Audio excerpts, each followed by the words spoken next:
instructors who walk up to your television or your radio and turn it on.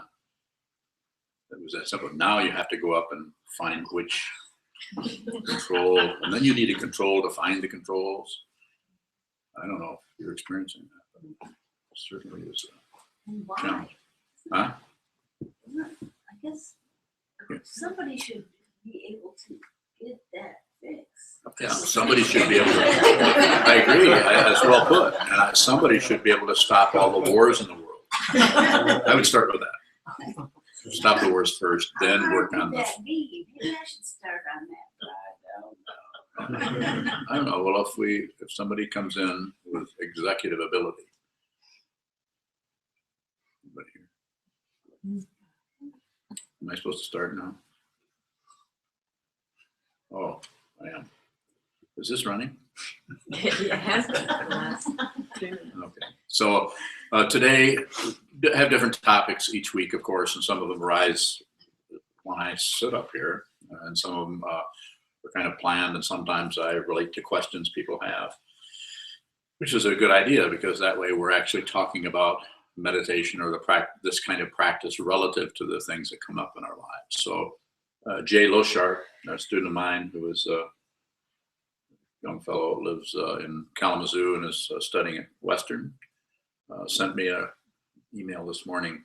And I thought it was an interesting question. And he titled his, the top of his email is, "What's there to talk about?" I thought, that's a really good, before I even know what he was going to say, what's there to talk about? So what's been challenging for Jay is, now that he's practicing, and I'm paraphrasing a little bit, we have his email with us, so we might read that, but is trying to work with passion, aggression, and ignorance. Don't add, all the things I say, don't add, don't subtract, don't divide, don't do anything. Just, and what we do is when we do this, we become more clear on what actually is happening in our own mind and in the apparent minds of others, in the interaction with others. So it's very much, and this is something that's difficult for people to understand, very much about not correcting. If you start correcting, then you go right back, you buy right into ego's logic. You buy right into the self-centered logic, the identity, the thing, that area that we're so sure that we are some solid being. We're not saying we're not somebody, but we're not what we think we are. We're not a solid identity. The solid identity that we keep trying to reinforce through what? Opinions, ideas, arguments, any kind of logic, even accurate, even if it's very accurate. This is the worst kind, because those of us who are highly intelligent, moi, and the rest of you guys, I wouldn't leave anybody out, are very good at looking at the mind and thinking, well, this pushes on that, and that, do we do this and this and this? Well, then I should be able to go in and modify or manipulate or do something to control the way we feel. Like if you hear somebody say, well, you shouldn't feel that way. Well, have you ever tried to change your feelings? You can't change how you feel. You can't, if you have an emotion come up, you can't say, we might say it, but if we do, it's like adding to the issue or the problem. Well, I shouldn't feel that way, or you shouldn't feel that way, or you know how you should feel about that. It's when you bring awareness to that, which means sitting on the cushion, holding still, and strengthening the part of you, the part of this discontinuous identity that actually sees or witnesses. That part is very, very deep and is quite often hidden by the bandits of hope and fear, which is a way the Tibetans sometimes talk about it. Hope and fear are coming in, and they're bandits. They're taking away your wisdom by challenging you, by scaring you, by making you uneasy.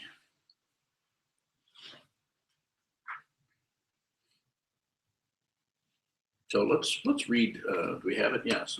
Would you read Jay's email to me? This is what I got this morning. This is why this talk is going in this direction, and then I'll address some of the points he makes here. Good morning. SokukoJi, would you please answer a question that's nagging at me?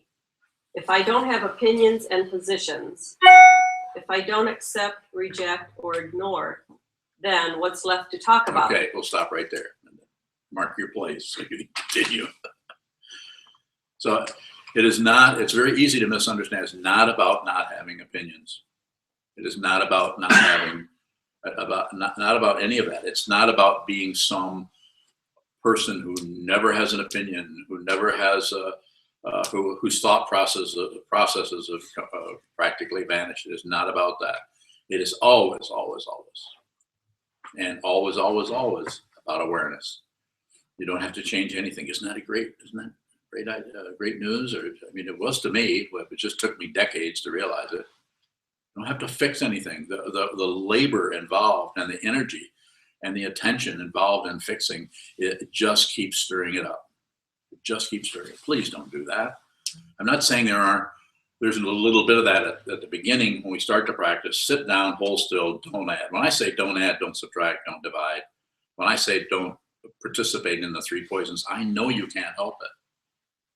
I know this, but the way to bring your attention to that is to say, don't do that. And then you come to it, and then you, when I say this, it's so many different ways that this happens for each person, because you're not separate from any of the causes and conditions. Karma is a simple word that brought about everything that you are, your body, your height, your disposition, your tendency to think this way or that, be very analytical or be very emotional or whatever it may be. So you're not separate from any of that. So it's about awareness. So with Jay, who's a fairly new student within the last, year or two, something like that. And he's working with this the best he can, a highly intelligent young man. Not a compliment, by the way, Jay, that's just a description. You're highly intelligent. So the misunderstanding is that we need to stop that. So and what happens as soon as we start meditating over time, over a little bit of time, or maybe a lot of time, we begin to see how we push on things, how aggressive we are. We begin to see how we keep manipulating and flipping things around. Apparently, if I speak for Jay, this is kind of what he's going through. He's seeing how just really crazy that he is. He's how crazy that the people he interacts with are. And so I would say, rather than with Jay, or with anyone for that matter, rather than trying to stop that, just observe. And it's an excellent position to be in, to be able to practice, because then when you're talking to somebody that wants to have an opinion-based disagreement, argument, agreement for that matter, with you, then you're there, you're in your senses, you see how they're moving, you see how their hands move. You're including all of their presentation. So you're seeing more deeply. You might even see how how much they're really suffering. You might see that all of their bluster or opinions or ideas or whatever it may be that's arising is coming out of a deep difficulty. So you take that opportunity as a bodhisattva. Jay happens to be working on his Raksu. He's asked for Jukai, or the precepts. And so this is bodhisattva vow to be with all things. It says save all beings, but I think be with all things works pretty good, because it covers a lot more territory conceptually. Be with everything that happens. All of your thoughts that arise, don't fight them. Don't fight your thoughts. Don't try to do anything with it. And of course, what happens is you can't help that. But that's also awareness. When you bring a lot of awareness into the room, a lot of the discursiveness that goes on for a while has some momentum. But if you just prioritize the awareness, then that will start to back off. There's no guarantee. And the reason we can't guarantee it is because it's complicated. It's not just this moment that is here, but it's all of the other moments that have led up to this one that are all the causes and conditions, the tributaries flowing through the darkness, as is talked about in Sandokai. So read a little bit more. Then what's left to talk about with people?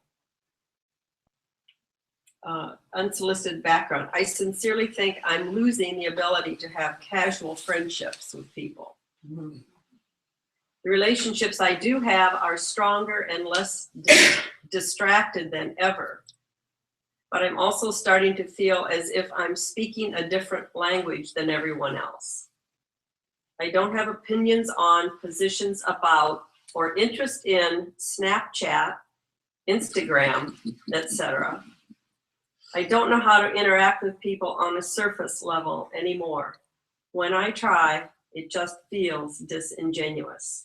Thoughts? So the disingenuous part is what you really need to look at, because this is a way of not accusing Jay of anything or anybody else, but to separate yourself out away from based on you have a clearer idea. You don't want to be disingenuous around these disingenuous people. Is so what's being said, what I'm saying is participate. Do it anyway. Participate anyway. Go in and work with the opinions. If someone says, just to have an example, if someone says, something people would say, complaining about Republicans, or some kind of political thing, rather than be stoic and not repeat, not say anything, so the person's not sure where you're at, and they break off the friendship with you because you won't chat with them about. It's almost like they will invent for you what you're not saying. You don't say anything to them. They don't think, oh, potential Buddhist monk here. That's why he's not saying anything. No, they take it personal. They're involved in their life, and they assume you're involved in your life, which you are. But you could actually be even more generous than you were before. You could actually enter into that conversation with a sense of, what's a fancy word, magnanimity or generosity. You could be there and you could have a wonderful conversation with them that they would feel uplifted, but you would be able to interact with them on maybe help them get into a little bit deeper level of thinking. You wouldn't be able to do that in a too obvious a way, because then it would look like propaganda from your side. But you could say, and just as just an example, you can apply this kind of thing in so many different directions.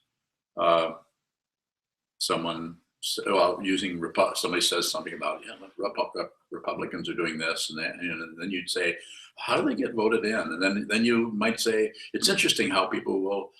This is not a new idea, but it's interesting how people will vote against their own interests. They'll actually put people in office that actually create problems for them.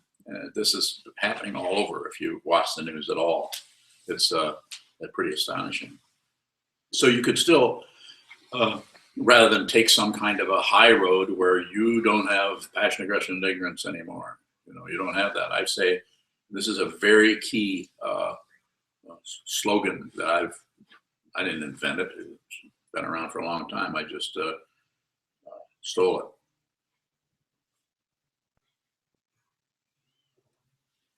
You can't help but break the precepts. I have to steal something. One more. I have to finish with the slogan first, and then Bridget, you can ask the question. So now let me think what the slogan was. No, it wasn't that one. What was it? It's coming up. What was I talking about? Yeah, it's way down at the bottom of the ocean. It was. Take the high road where you have passion, aggression, and ignorance. Talking about taking the high road. Well, I say don't do anything unless you have to. That's a good one. But this one is closer to oh, I know what it is. Meet everyone where they're at. If you meet everyone where they're at, you can't help but have friends everywhere. It doesn't mean you're still working. You're working with, like a fool, like an idiot, like it says in the Hokyo Zanmai at the last couple lines, like a fool, like an idiot. Don't share your practice with anybody. Whatever you're going through, it's your business. Don't run that out on anybody. That's not the kind of conversation you should be having. They always pick the topic. Meet people where you can change it. I mean, we're not, especially with someone like Jay. Any of you have talked to Jay, you have a person who has a very large frontal lobe. Should we say it that way? Is that a compliment? No, Jay's very intelligent. So, as everyone is, of course. But I'm just saying that meet people. If you meet people where they're at, then if you're at on the phone or at the coffee shop or sitting at the kitchen table or whatever, and whatever they are talking about, talk about that, and actually get get your conscious. Let things come and go in your consciousness. Sometimes when we're practicing, we're working on ourselves. We're so much trying to not add, not, don't add anything. Don't buy into opinions. Don't, like I say, don't believe your thoughts. I know you can't help but believe your thoughts. I can't, I believe my thoughts. But if you take the attitude of being, shall we say, a little suspicious of your thought patterns, this helps a great deal. This way you can, the thoughts you need to believe, you will believe. But those that are a little like suddenly people are out to get me, probably not. They're really busy with their own stuff. They're not out to get you. So that's that kind of thought, that kind of paranoia that comes up is probably not true.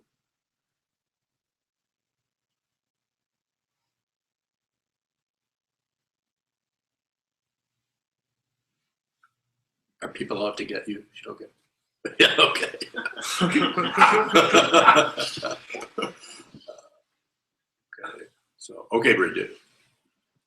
Well, I was just going to say that that question reminds me of getting sober, and then going to the bar with all of your drunk friends.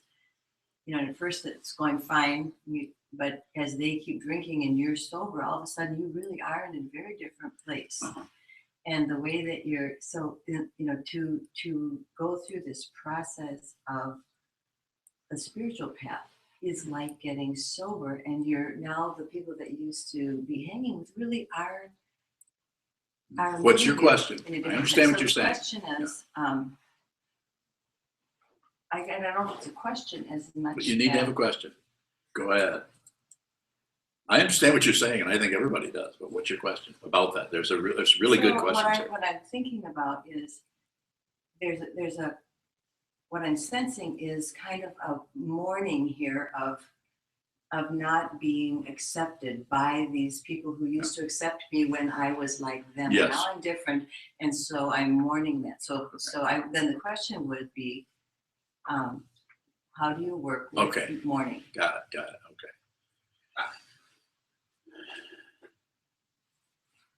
In our culture, and in the context of someone like Jay, whose social life is a little bit compromised since he is not sighted as we are, so a little bit, but he does quite well. So the whole social aspect of that situation, what I would say is do a little bit. But of course, if you're still having addiction situation going, if it were, to use your example there, then that would be something a little bit different. You'd have to just really stay out of there. But if that is not a problem for you anymore, then do it a little bit. You could go and have 2 drinks and leave. And that way you interact with those people, and then then it becomes a learning situation for them if they are open to it. But if they're not, then you come in, you're friendly, you have a couple and leave. You still have a little bit of interaction as a almost sober, and then you're gone. So you don't make any kind of a project, especially mourning, not good. When I say not good, I'm saying don't bother with that kind of thing. If it comes, don't fight with it. If it goes away, don't retrieve it. So a little bit, that's why it's called the middle way. A little bit of that. When you're talking to somebody who is really crazy, or maybe is accusing you of things, no matter what it is, a little bit of that. That's very difficult to do that. One has to be quite disciplined and be very, very familiar with one's own thought patterns to be able to step into that kind of an arena where there's heavy opinions, heavy drinking for that matter, or any kind of thing that you have been kind of moving yourself out of so that you can have a more disciplined life. So that's what I say. You spend time on the cushion, spend time looking at the wall, spend time training the mind to see what is true moment by moment by moment. Then when that person gets up off that cushion, because what happens at the cushion is pretty boring. You're not going to see flashes of lightning and rainbows. If you do, you should come and talk to me. I want to know what you're eating. So in that situation, a little bit, and do it in such a way that you still interact. And this could be said to Jay also, is a little bit of interaction.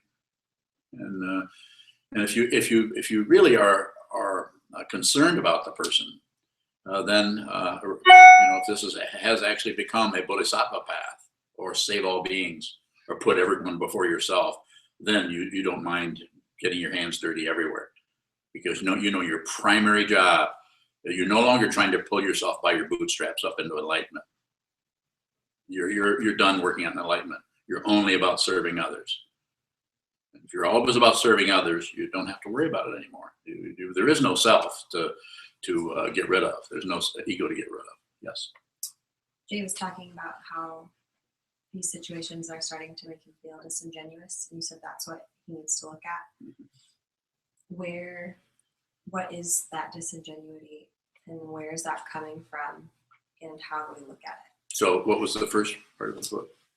What is that, and where is it coming from? Yeah, so it's feeling like there's a right and wrong way to be, and so we're trying to correct ourselves. And this happens with everyone. Anyone when you begin meditation practice, we eventually start to see the way we're making, you could say mistakes. We're misunderstanding, and now we're understanding more clearly. And our friends and our companions and our homies are out there, and they're still kind of going in circles. And we kind of, since we've watched ourselves go in circles, we look out, we see they're just going in circles. I can't participate in this. And so it's true. You need to get yourself out for a little while, but at some point, and Jay may be ready to go back into this, and it may not be. It's not a matter of right and wrong. It's a matter of working with awareness and working with consciousness. So when someone feels disingenuous, this is more about being concerned with what people think of you. There's quite a bit of that going on. You were concerned about what's happening with them. But if you're only concerned about helping them, then, of course you have to get permission to help somebody fundamentally.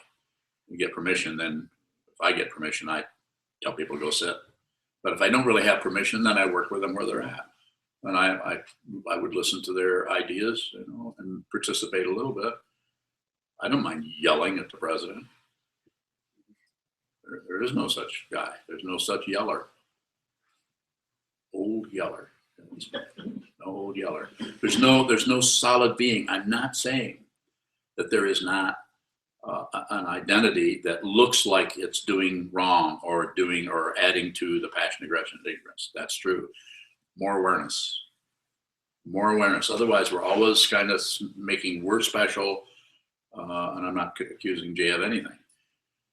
But it's part of the path to first kind of separate yourself and try to work on yourself. This is why we have solitary retreats. So you, if you wanted to go that way, would go in and totally isolate yourself for a while so you could just work on your own mind, your own consciousness, so you don't get it confused with all of the projections that tend to arise every time we get around anybody else.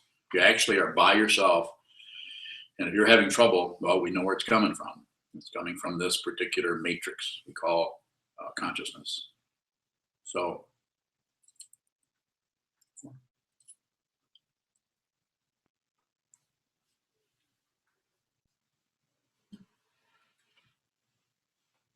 JD. Yeah. Since I understand meeting people where they're at, which is great. But I also, if I'm following, right speech, right conduct, if they're No. I can't participate if they're having malicious gossip, or if they're, I think about not to drink intoxicants. Sure. My situation. I'm following you. So I can't. I'm following you. What's your question? My question is, I can't. What's I the can't question? participate. That's a I statement. can't socialize. That's a statement. I understand it, and I respect your statement. What's your question? This is how I operate. Well, how should I, if they're engaging in that, Yes. how should I just? No, don't give me options. I don't do multiple choice. What's should your I question? get away from the situation? How do you do what? Should I just withdraw from the situation? It would depend on the person, on the situation, on your past history with the person, if they're a relative or not a relative. There's so many things, but basically I would say do a little bit. Stay with them enough to keep eye contact, to have interest. How have things been going for you? If this person is full of opinions and that's all they want to do is do their opinions, and it's based on really, really deep fear that they don't even know they're afraid. The only way they know they're afraid is because of their dreams. They know they're terrified, but they don't know. So they're trying to get you to play their little game, stage game, back and forth, so you can all pretend there's no problem down here that needs to be looked at, that is going to show up eventually, and everybody's going to have to deal with this that dark area in yourself at some point. And I'm only smiling because it was so difficult for me to see that. And so I would say, JD, a little bit. You know, let's say this is a person that's very opinionated and very giving you a lot of. It's difficult for you to be around because you want to hold to these vows, you want to hold to these precepts, and I understand that. And I say, so just do a little bit of that. Say, interact a little bit, and then just politely say, gotta run, got something else I have to do.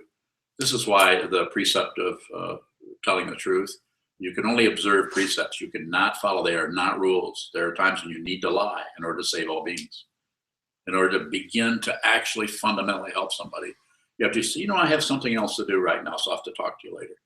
Cut them off, but do it politely so that they need to deal with their own lack of a listener. I had to learn that from a couple of teachers, both very helpful to me.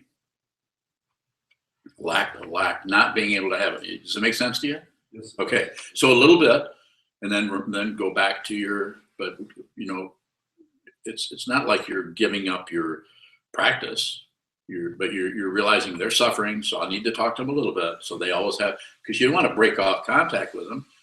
At some point, as your practice deepens and as you begin to realize more and more who you are and what's happening deep within you, and you're able to stop the warfare within, then you start to really see, because we're not separate. This is why it's so magical. If you stop the warfare here, you see warfare everywhere, and you also see, if you have permission, how you can help someone stop that, how you can help someone not fuel the warfare. It might not stop, but you can stop sending arms to the front lines. So, good question. Thank you. Warren. How do you have a conversation or listen to somebody's opinions without really giving your own? Or I know opinions are bad, but how are you supposed to have I didn't say opinions are bad. or a dialect with somebody if you're always just kind of agreeing with them? Or I didn't say you should agree with them. not agreeing, but the middle way. If you're not really, if they're just, you know, if you're Okay. talking about like your politics example, how are you supposed to engage in a conversation? A little bit. Yeah. You know, keep it simple, so you don't break off with a person totally. But if their politics are dense and heavily influenced by just solid opinions that are not based on any investigation, that are just based on propaganda, and there's propaganda everywhere. Turn on the television for 20 minutes. Watch almost any news program. So some people, that's all they have to work with. That we've all noticed somebody that we really liked and we really had good communication with, all of a sudden they start watching Fox News. You know, I mean, I'm not picking on Fox News, but I'm saying, or something like that. Suddenly something's changed and their life becomes about some kind of a NRA or anything. Not to pick on anybody about it, and so just relate to them where they're at. You don't have to agree. You don't have to disagree. And if they put you on the spot and say, you haven't said anything. Do you agree with what I'm saying? Say, well, not really. Well, why not? Say, well, it just doesn't seem like it's based on what's happening. Keep it very simple. They will let you know as soon as they realize they're getting in dangerous territory, where you're actually coming from a sense of sanity and, to use the fancy word, equanimity. In other words, a sense of balance. You're not going to fight with anything. People start to sense that, the people who want to continue fighting, and this is terrifying to them because they need an enemy. And your ego needs an enemy. And if you're struggling with yourself, it's because you create an enemy and you fight with it. I'm not laughing because it's funny. I'm laughing because I feel sad about it. But also, it's humorous to watch somebody defend something that is based on that the whole foundation of it is based on a logic and on propaganda of this is true, that's not true, these are to blame, these people aren't to blame, and it sits on a foundation of fear. I don't want to look at that. That's why we all think we're going to live forever. It's very difficult to really be aware that this is going to come to an end. You only have so long. You only have so long. I've been here a little bit longer than everybody here, but I only have so long. So when you sit down with somebody and you hear a lot of opinions, if you have difficulty in the six sense fields, including the mind, if you have difficulty disengaging or getting a little bit of breathing room away from somebody's logic, some people are extremely intelligent, and they're also nuts, and they can take their crazy situation and put it through that highly intelligent, rational kind of logic and so on about something that is very magnetizing you. You actually start to think, are they onto something here? And so then you realize that if you start engaging, then you haven't really done your research. They have through Fox News or someone else, and and they're presenting something to you, and they're saying, "Come on, talk to me. What do you think about what I'm thinking about? What you're thinking? What do you think about what I'm thinking about? What you're thinking about what I'm thinking?" This is the way we actually do. We do this all the time in a conversation. Of course, I don't. You guys do. Some of you guys. 1 minute, I'm not finished torturing more. So what I would say is the next time you do that, experiment a little bit. You sit down, watch your body language. Know if your hands are moving. You don't have to analyze it. It doesn't mean anything. It doesn't even mean that you're Italian. Probably shouldn't have said that. I apologize. So, but I mean, it doesn't, to go into something like that and try to jump right out of the actual body language into the other sense field, which is thinking, and analyze it, is a big mistake. And it's always about being right and being safe and being secure and being about competition. And so what I always say is the next time, make it a practice to stay in your sense fields. Don't forget gravity. If you remember gravity and you watch somebody's emotion and you also watch your own emotion, you'll notice that your thinking process connected with your speaking voice, your body, speech, mind complex will work much more smoothly, and you'll say things that are totally appropriate to what the person is saying. It may not agree, but it'll disagree in such a way that it's not threatening to them, and they will move closer and closer towards you. And then at some point, they might actually say, "Okay, so what do you think? Do you agree with me?" Not really. But, they're giving me all these signals of friendliness, and you're there, and I'm with you, and I'm watching you, and I'm smiling. I'm here, but you're listening. But it's not. There's no warfare needed. When somebody, eventually through awareness practice, when somebody starts loading their guns and starts coming at you or at any situation, you realize that you don't have to fight with that. So if you don't know, like if you're just put in a situation where you don't know, what do you do then to say I don't know? Yeah. And you could say it slower than that. You could say it with a raising tone or lowering tone. I don't know. Or you could say, I don't know. You could say, I don't know. Thanks. Play around. Right. Have a good time. Yeah. Have a good time. Enjoy being with your deluded friends. Yeah. And I could say the same thing to Jay. I mean, Jay's friends are don't lose your friends, Jay. Hang out with them. Play around with them. Have a good time with them. Yes, it's time. It's time for dedicated merit. Should I stand up now? Okay.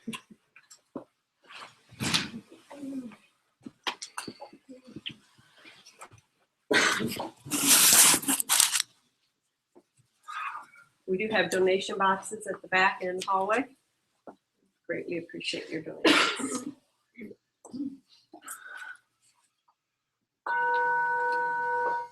May their gifts penetrate into all places, so that we and every sentient being together can realize the Buddhist way.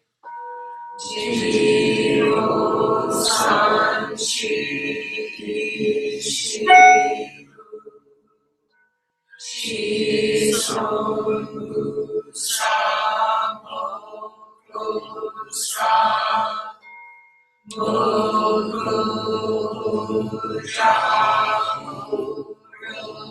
Rupi. The 10 directions, the 3 worlds, all Buddhas, all venerable ones, Bodhisattvas, Mahasattvas, the great Prajna, Paramita,